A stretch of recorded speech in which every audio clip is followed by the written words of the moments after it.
Hello everybody, this is Matador from freetradingvideos.com. It is January 27th, about 12:23 p.m. Eastern Standard Time.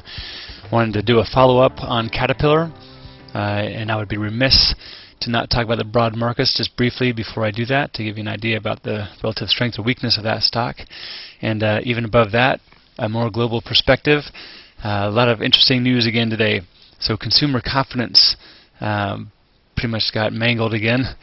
People are awfully worried about their jobs, retirement funds, all sorts of things like this. Home prices dropped 18.2% in November. DuPont posted a fourth quarter loss. Delta as well. A couple of stocks that are rising. U.S. Steel and Amex earnings came out. Did a very, very good job there beating. Verizon also up 15%. So there's some good news in here as well. It looks like it's shoring up the market a little bit. We had a gap up this morning. This is just an intraday 3-minute chart of the S&P 500. Right back up into this resistance area that we had drawn in from before. We could fine-tune that now very nicely with this support being resistance and resistance a few times. It looks like we're chewing on this area right now.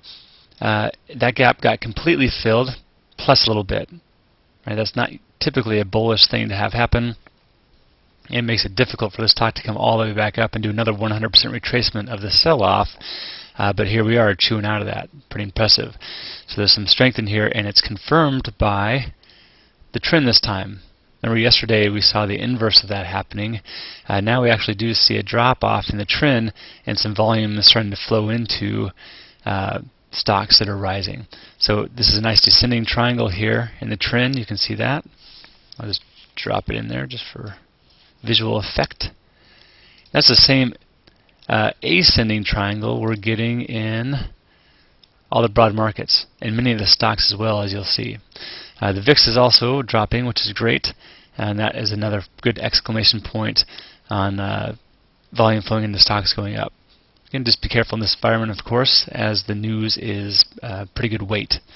So Caterpillar, we had dropped a few of these lines in yesterday, gapped right up into this resistance area.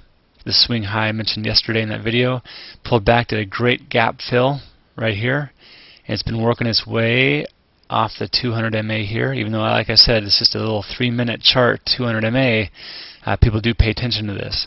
A little bit of a sell-off, and now we're working again on this area. Next stop would be 34 bucks. Very good. So that's Caterpillar.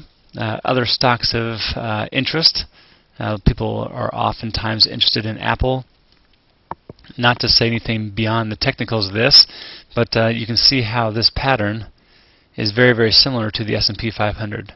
Right? You've got these resistance areas, a little bit of a lower swing high. Here's the S&P again. A little bit stronger now than Apple, but more to work on back in here. So here is the next logical place of resistance. There'd be a little bit here at the round number of 85 off the swing high here. So I would probably drop a line in here, just always a round number. It looks like we're testing that right now. There he goes. If there was a good volume print behind that, that would be the first, second, arguably third, fourth retest. A stall at 85 wouldn't be, that would be something that I would look out for, and that's what we're having now. It's trying to break through 85. Next stop again would be 85.28 area, and it's really chewing on it now. This is pretty cool to watch this happening real time on this breakout. Breakouts are neat. I never take a breakout with many, many bars straight up into resistance. I need to have it remove resistance in the past before I can do this. And now we do have a break of the 85 round number. So a little pop up there. Kind of cool just to watch this happen for a minute.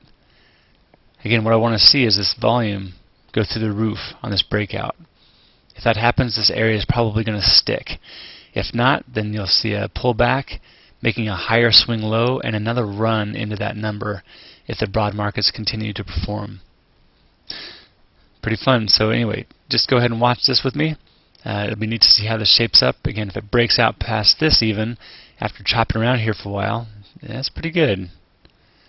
10, 20, 30 cents intraday trade can yield some good money. So let me just show you a 60-minute chart. This is that same previous swing high right here that we've been working on. A lot of resistance at the 85.50, which is essentially the 85, 28, 30, 40 area. There's a lot to chew on back here. I can shrink this up, and you would see that in the past. So be careful how you trade long into this kind of dramatic resistance, because it's not just on a 3-minute chart. It goes back and back and back out of this unfilled gap. Something that was that dramatic a support is now being tested a few times, and that's good news for this stock, but not something that I would want to jump into right away.